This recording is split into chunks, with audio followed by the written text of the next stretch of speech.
Good morning students. आज आपकी worksheet number 30 है बेटा। और वर्कशीट नंबर 30 को करने से पहले हम एक बार पुरानी रिवाइज कर लेते हैं कि हमने कौन कौन से कॉन्ग्रुएंसी रूल करे थे। हमने करा था एस एस एस यानी साइड साइड साइड। उसके बाद हमने किया था एस सी एस मतलब कि साइड एंगल साइड। और उसके बाद हमने किया था ए एस ए मतलब कि दो एंगल्स इक्वल हों और बीच की साइड इक्वल हों।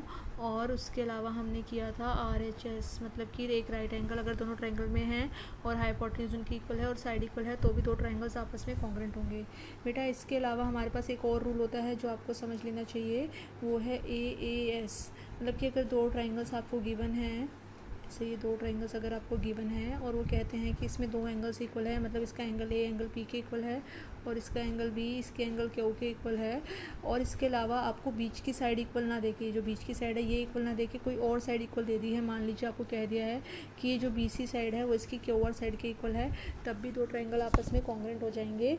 क्यों? क्योंकि हमारे यहाँ पे कौन सी कॉन्ग्रुएंसी लग जाएगी, ए एस मतलब कोई भी दो एंगल इक्वल हो और बीच की साइड अगर इक्वल होती है तो वो ए एस से बन जाता है। लेकिन अगर बीच वाली साइड इक्वल नहीं है, उसके अलावा कोई और साइड इक्वल है, तो हम ए एस रूल भी बना सकते हैं कॉन्ग्रुएंसी का और दोनों ट्रायंगल्स को कॉन्ग्रुएंट प्रूव कर सकते हैं।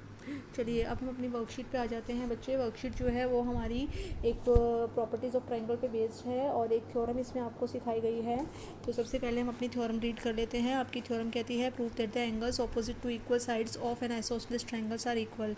तो बच्चे यहाँ पे क्या मतलब है, prove that the angles opposite to equal sides of an isosceles triangle are equal.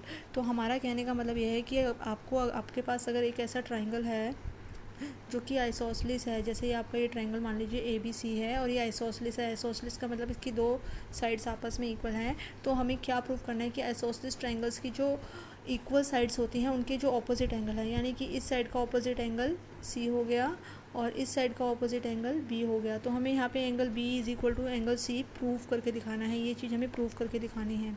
तो हम क्या करते हैं, जब भी थ्योरम करते हैं तो हमारे कुछ स्टेप्स होते हैं। सबसे पहले हम अपनी थ्योरम लिख लेते हैं, उसके बाद हमें जो गिवन होता है वो लिखते हैं। तो इसमें क्या गिवन है कि आइसोसेलेस ट्रायंगल आपको गिवन है और उसके अलावा क्या गिवन है, जब आइसोसेलेस ट्रायंगल बताया है तो ये भी बताया है कौन कौन सी साइड्स इक्वल है, तो ए बी इक्वल टू ए सी बताई है। इसके बाद आपको जो प्रूव करना है, टू प्रूव करना है वो लिख ले। टू प्रूव में आपको करना है angle B equal to angle C. और बेटा थ्योरम में मोस्ट इंपॉर्टेंट होती है की फिगर। तो आपकी फिगर जो बनी हुई है उसको आप देखेंगे और प्रूव करने के लिए हम कुछ ना कुछ थ्योरम में कंस्ट्रक्शन भी करते हैं। तो ये आपकी फिगर है, ये फिगर है आपकी ट्रायंगल ए बी सी आपका बना हुआ है, जिसमें जो इक्वल साइड्स है उसको हमने मार्क कर रखा है। A B equal to A सी है, वो हमने ऐसे लाइन लगा के मार्क कर रखी है। अब जो हमने इस ट्रायंगल में कंस्ट्रक्शन करी है बच्चों, वो क्या कंस्ट्रक्शन करी है हमने इस ट्रायंगल में ए वर्टेक्स, ये ए वर्टेक्स है हमारा, और ए वर्टेक्स से एक लाइन खींची है और सामने वाली लाइन पे उसने डी बिंदु पे टच किया है। और जो ये डी बिंदु है वो हमने कैसे लिया है, वो इस लाइन का, बी सी लाइन का बिल्कुल मिड पॉइंट लिया है। तो एक तरह से जो हमने ये जो कंस्ट्रक्शन करी है ए डी लाइन, वो एक तरह से हमारी मीडियन है। मीडियन होने से हमें क्या बेनिफिट मिल रहा है, मीडियन होने से बच्चों हमें ये बेनिफिट मिल रहा है कि क्योंकि ये डी मिड पॉइंट है तो हमारा जो बी डी हिस्सा है वो डी सी हिस्से के इक्वल हो गया है। तो ये बात हम याद रखेंगे क्योंकि जब हम अपनी थ्योरम प्रूव करेंगे तो हमें ये चीज़ काम आएगी। तो कंस्ट्रक्शन हमारी जो हमने करी है उससे हमें क्या चीज़ मिल गई, B D equal to D C मिल गई है। चलिए अब अपनी थ्योरम पे आ जाते हैं। तो हमने कंस्ट्रक्शन भी लिख लिया ये, अब हम अपना प्रूफ करते हैं। प्रूफ में हमने क्या किया है कि हमने दोनों छोटे ट्रायंगल लिए हैं। अब छोटे ट्रायंगल मतलब कि यहाँ पे देखें आप, ये जो दो बड़ा ट्रायंगल है दो छोटे ट्रायंगल्स में बट गया है, एक ये वाला ट्रायंगल और एक ये वाला ट्रायंगल। तो अब जो हमने दो छोटे ट्रायंगल लिए हैं, हमें इनको आपस में कॉन्ग्रुएंट प्रूव करना है। तो ये दो छोटे ट्रायंगल है, एक है ट्रायंगल आपका ए बी डी और दूसरा है आपका ट्रायंगल ए सी डी। ठीक है, आपके जो दो छोटे ट्रायंगल हैं इसमें हम तीन इक्वल चीज़ें ढूंढेंगे और इन दोनों ट्रायंगल्स को कॉन्ग्रुएंट प्रूफ कर देंगे। कॉन्ग्रुएंट प्रूफ करने से क्या होगा कि जब ये दोनों छोटे ट्रायंगल्स आपस में कॉन्ग्रुएंट प्रूफ हो जाएंगे तो जो हमें एंगल इक्वल करने हैं, जैसे यहाँ पे एंगल बी को एंगल सी के इक्वल करना है, तो एंगल बी हमारा इस छोटे ट्रायंगल का पार्ट है और एंगल सी हमारा इस छोटे ट्रायंगल का पार्ट है। तो जब दो पूरे ट्रायंगल कॉन्ग्रुएंट हो जाएंगे तो हमारा जो angle B equal to angle C हम लिख देंगे कि वो भी इक्वल हो गया है। किस प्रॉपर्टी की वजह से, सी पी सी टी की प्रॉपर्टी की वजह से। एक बार हम ये C P C T term समझ लेते हैं कि सी पी सी टी का क्या मतलब होता है। बच्चों सी पी सी टी का क्या मतलब होता है, सी पी सी टी का मतलब होता है congruent part of congruent triangle. मतलब कि एक बार अगर हमने कोई भी दो ट्रायंगल्स इक्वल प्रूफ कर दिए तो उनके कोई भी पार्ट्स हम आपस में इक्वल लिख सकते हैं। जैसे अगर ये दो ट्रायंगल हमने इक्वल प्रूफ कर दिए तो हम एंगल बी को एंगल सी के इक्वल लिख सकते हैं और उसका रीज़न बता देंगे सी पी सी टी। ठीक है, तो अब हमारा मेन मकसद है कि इन दो छोटे ट्रायंगलों को आपस में कॉन्ग्रुएंट प्रूफ करना। और कॉन्ग्रुएंट प्रूफ करने के लिए हम तीन इक्वल चीज़ें ढूंढ लेते हैं जो कि हमें आसानी से दिख रही हैं। चलिए हम देखते हैं कैसे दिख रही हैं हमें आसानी से। सबसे पहले आप देखें, आपकी जो फिगर है उसमें ये वाली जो साइड है A B side is equal to A C side. तो ये जो दो ट्रायंगल छोटे हैं उनका हमने नाम लिख दिया triangle B A D and C A D. और इसमें जो साइड्स आपस में सबसे पहले हमें इक्वल मिली है वो मिली है A B side is equal to A C side मिली है। ठीक है, और उसके आगे रीज़न लिखा है गिवन, क्योंकि ये हमें गिवन ही था कि ट्रायंगल आइसोसेलेस है, इस वजह से दोनों साइड इक्वल हो गई। उसके बाद हमें जो और साइड इक्वल मिल रही है वो मिल रही है B D equal to D C. मतलब B D is equal to आपकी सी डी मिल गई है। डी सी बोलो चाहे सी डी बोलो एक ही बात है। ऐसा क्यों हो गया? क्योंकि जो कंस्ट्रक्शन करी थी उसमें हमने डी को क्या लिया था? Mid point. तो ये बाय कंस्ट्रक्शन हो गया इक्वल, तो इसलिए यहाँ पे लिखा है इसके आगे बाय कंस्ट्रक्शन। ठीक है, उसके बाद जो तीसरी साइड हमें इक्वल चाहिए, आप देखेंगे कि जो दोनों ट्राइंगल्स हैं इसमें जो हमारी जो तीसरी साइड जो हमें इक्वल चाहिए वो उन्होंने कौन सी लिखी है? A D. A D equal to A D और रीज़न लिखा है कॉमन, क्योंकि जो तीसरी साइड है वो इस ट्रायंगल का भी पार्ट है और इस ट्रायंगल का भी पार्ट है, तो तीसरी साइड भी हमारी इक्वल हो गई। तो हमने देखा कि हमारी जो है तीन चीज़ें इक्वल मिल गई हैं दोनों ट्रायंगल में।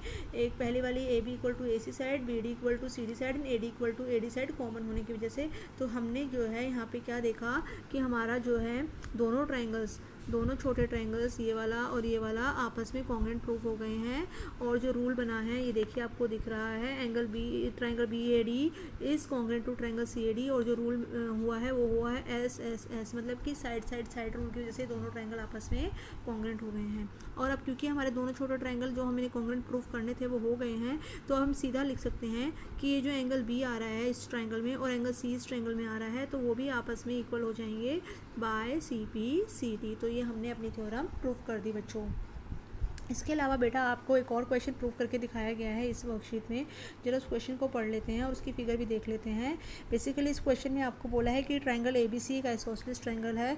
जब इन्होंने इस ट्रायंगल को आइसोसेलेस बता दिया, इट मीन्स जिसमें कौन सी साइड इक्वल है? ए बी साइड इक्वल है आपके ए सी की। और उन्होंने बोला है कि D and E R two points, जो डी और ई इस तरह से पॉइंट हैं कि हमारा जो बी ई मतलब कि यहाँ तक की लाइन है बी ई लाइन, वो किसके इक्वल है हमारी? देखिए वो हमारी इक्वल है सी डी के। अब सी डी लाइन कहाँ से कहाँ तक है? सी डी लाइन आपकी इस पॉइंट से लेके इस पॉइंट तक है। तो इसमें हमें दो चीज़ें गिवन है। तो जब भी आप इस तरह के प्रूफ वाले क्वेश्चन करेंगे तो हमेशा आपको एक गिवन लिखना चाहिए। आपकी वर्कशीट में बेशक नहीं समझाया, लेकिन आपको जो जो गिवन है वो ज़रूर लिखेंगे। क्या गिवन है फिगर में? A B is equal to A C given है, और आपका एक और पार्ट कौन सा इक्वल बोला है? B E is equal to C D. तो ये आपने गिवन सबसे पहले लिखना है। गिवन लिखने के बाद आपको लिखना है कि आपको प्रूफ क्या करना है। तो टू प्रूफ करके आप लिखेंगे। टू प्रूफ में आपको क्या करना है? आपको शो करना है A D is equal to A. इसके बाद आप अपना सॉल्यूशन स्टार्ट करेंगे। तो आपकी वर्कशीट में गिवन वाला स्टेप और प्रूफ वाला, टू प्रूफ वाला स्टेप नहीं है, लेकिन आप सॉल्व करते टाइम ये दोनों चीज़ें लिखेंगे। इसका अलग से हाफ ऑफ मार्क्स होता है और फिगर भी बनाएंगे, फिगर का भी मार्क्स होता है। ठीक है, अब अपना सॉल्यूशन स्टार्ट करते हैं। चलिए अब अपना सॉल्यूशन स्टार्ट करते हैं। बेटा बेसिकली पहले आप क्वेश्चन समझ लीजिए कि ये आपका एक ट्रायंगल ए बी सी है जिसमें आपको ये वाली साइड इस साइड के इक्वल दी हुई है, और इसके अलावा आपको जो बी हिस्सा है वो सी डी हिस्से के इक्वल दिया हुआ है। और जो आपको साइड्स इक्वल प्रूफ करनी है वो कौन सी साइड्स हैं? वो आपकी साइड है ए डी को आपको प्रूफ करके दिखाना है ए के इक्वल, मतलब इन दो साइडों को आपको इक्वल प्रूफ करके दिखाना है। तो बेटा हम क्या करेंगे? बेसिकली ऐसे दो ट्रायंगल ढूंढ लेंगे जिसमें से एक की साइड तो ये ए डी हो और एक की साइड ये ए ई हो। तो चलिए हमने क्या किया, आपके क्वेश्चन में एक्सप्लेन करा है। उन्होंने कौन से दो ट्रायंगल्स लिख लिए? उन्होंने क्या करा, एक ये छोटे वाला ट्रायंगल लिया और एक ये छोटे वाला ट्रायंगल लिया, मतलब कि इस ट्रायंगल और इस ट्रायंगल को उन्होंने लिख लिया। Triangle A B D and triangle A C E में इन्होंने तीन चीज़ें इक्वल ढूंढ ली। देखिए कौन कौन सी तीन चीज़ें इक्वल ढूंढी है, जल्दी देखिए आप अपनी कौन कौन सी तीन चीज़ें इक्वल ढूंढी हैं इन्होंने। सबसे पहले तो इन्होंने ढूंढी कि मैंने आपको बताया है कि कौन से दो ट्रायंगल लिए हैं, ये वाला और ये वाला। तो सबसे पहले इन्होंने ये वाली साइड इस साइड के इक्वल, क्योंकि ये तो गिवन ही है। उसके अलावा इन्होंने क्या किया, अब क्योंकि ये वाली साइड और ये वाली साइड इक्वल है तो इनके ऑपोजिट एंगल भी इक्वल होंगे, मतलब कि इस साइड का जो ऑपोजिट एंगल बन रहा है वो आपका ये वाला एंगल बन रहा है ठीक है, मैं दूसरे कलर से दिखा देती हूँ। ये वाला एंगल बन रहा है और जो इस साइड का ऑपोजिट एंगल बन रहा है वो ये वाला बन रहा है। तो इसमें हमें दो चीज़ इक्वल मिल चुकी है दोनों छोटे ट्रायंगल में, इसमें और इसमें। एक तो आपकी ए बी साइड इक्वल मिल चुकी है ए सी के, और आपका एंगल बी जो है, एंगल बी आपका मिल चुका है एंगल सी के इक्वल। तो आपको एक साइड मिल चुकी है, एक एंगल मिल चुका है। अब या तो आपको एक और एंगल मिल जाए या आपको एक और साइड मिल जाए। उन्होंने हमें एक और चीज़ जो इक्वल दी हुई थी वो दी हुई थी कि बी ई जो है वो डी सी के इक्वल है। देखिए जो बी ई साइड है आपकी, ये बी ई साइड वो डी सी के इक्वल बताई थी।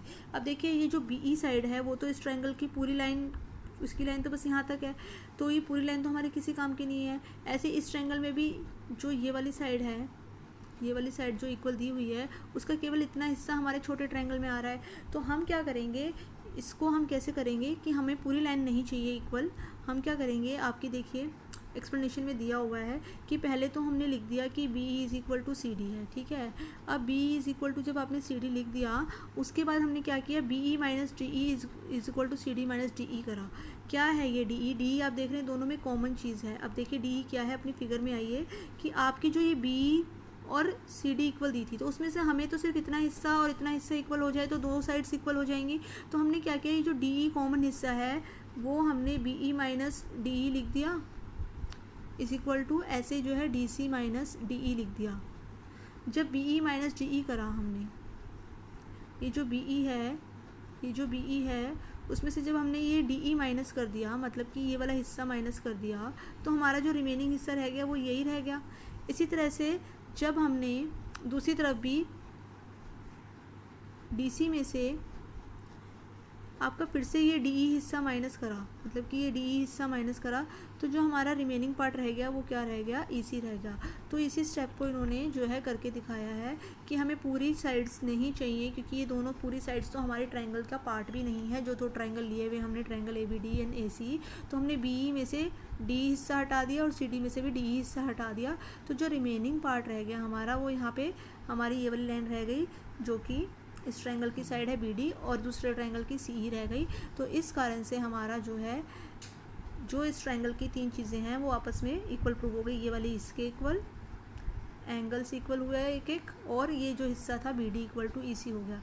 तो आपने देखा ये जो दो छोटे ट्रायंगल हमने ले रखे थे उनकी तीन चीज़ें हमें इक्वल मिल गई, और वो तीनों चीज़ें आपकी ये बन गई हैं 1 नंबर में, 2 नंबर में और 3 नंबर में। तो फिर से हमारा जो है दो साइड है, ये this is side, this is angle and this is again a side. तो एस ए एस रूल के अकॉर्डिंग हमारा जो है ये दो ट्रायंगल जो हमने ऊपर ले रखे हैं वो आपस में कॉन्ग्रुएंट प्रूफ हो गए। और जब कॉन्ग्रुएंट प्रूफ हो गए तो जो लाइन हमें प्रूफ करनी थी, हमें A D equal to A E करनी थी, वो भी हमने लिख दी A D equal to A E by C P C T, क्योंकि ए डी और ए ई क्या हैं, वो इसी ट्रायंगल्स की जिनको कॉन्ग्रुएंट प्रूफ करा है। ये वाला ट्रायंगल है, ए डी जो है वो उसकी ये वाली साइड है, दिख रहे हैं आप, और जो दूसरा ट्रायंगल जो कॉन्ग्रुएंट प्रूफ करा था इसके साथ जो है ए ई जो है वो उसकी ये वाली साइड है। तो हमने जो है by C P C T हमने लिख दिया कि ये दोनों साइड्स जो हैं आपस में सी पी सी टी से इक्वल हो गई। तो बेसिकली आपको जो भी चीज़ें इक्वल प्रूफ करनी होती हैं, चाहे दो एंगल प्रूफ करने हो किसी ट्रायंगल के इक्वल, चाहे दो साइड करनी हो, आपने दो ट्रायंगल्स को पूरा कॉन्ग्रुएंट प्रूफ कर देना है और by C P C T करके फिर उन साइड्स को या उन एंगल्स को इक्वल करके दिखा देना है। ठीक है बेटा, आपके बाकी तीनों क्वेश्चन आप खुद करेंगे। फिगर भी बननी चाहिए, उसमें गिवन भी लिखा होना चाहिए, प्रूफ भी होना चाहिए, और अगर आपने